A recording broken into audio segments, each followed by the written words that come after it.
અને પછી એવો જતો રે કામે અને વાંદરાને મૂકી જાય ત્યાં.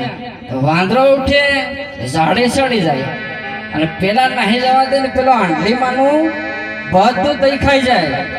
અને પછી થોડું ઘણું વધે કે નહીં એ પકડીને મોઢે સોપડી નાખે.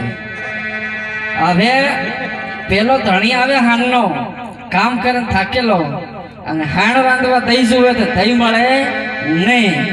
તો પેલો જોવે બકરી મોઢે સોટેલું એટલે બકરી ખાઈ ગઈ. પેલો બકરીને મારે મારીને કામ કાઢ નાખે. એવું 2-3 દિવસ ચાલ્યું. પછી એને વિચાર કર્યો કે હાળી બકરી બાંધેલી છે એને ખાય કઈ રીતે છે. પેલો હંતાઈને જોયું, હંતાયું અને પછી એને જોયું તો પેલો વાંદરો ઉપર ઉતરે, દહીં બધું ખાઈ જાય ને થોડું ઘણું વધે તો પેલી બકરીને મોઢા સોપડતા પેલો ભાળી ગયો.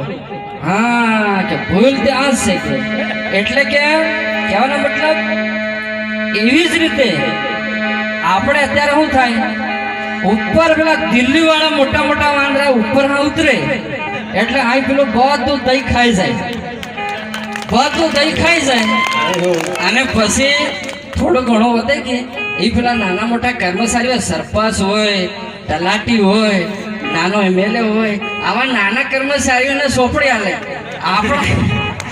એટલે પાસે પેલી પબ્લિક જોઈ જાય, પબ્લિક શું જાય, બોલેરો લાવે, બ્લેક સ્કોર્પિયો લાવે એટલે પેલા જોઈ જાય કે ના ના યુઝ ખાઈ ગયો. એટલે પેલો સરપંચ ને તલાટી ને પબ્લિક એમ જાણે કે યાસ ખાઈ જાય, પણ ના એમ નહીં. ઉપર આ મોટા મોટા વાંદરા ઉતરે એ બધું દહીં ખાઈ જાય.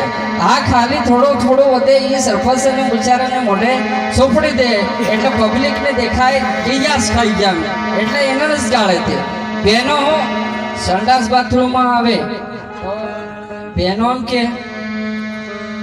કે ખબર મારે તો સંડાસ બાથરૂમ આવ્યું હતું પણ સરપંચ ખાઈ ગયો કે પછી મેં કીધું હાળો આ એમ. એટલે આવું થાય. એટલે હવે આપણે ભજનની શરૂઆત કરીશું. આપણા કાંતિ ભગતને કહીએ કે આપણે ભજનની શરૂઆત કરીશું. વચ્ચે વચ્ચે આપણે ફરી કોમેડી શો થોડો બધો લાવતા રહીશું, આનંદ કરાતા રહીશું. બરાબર. હવે આપણે ભજન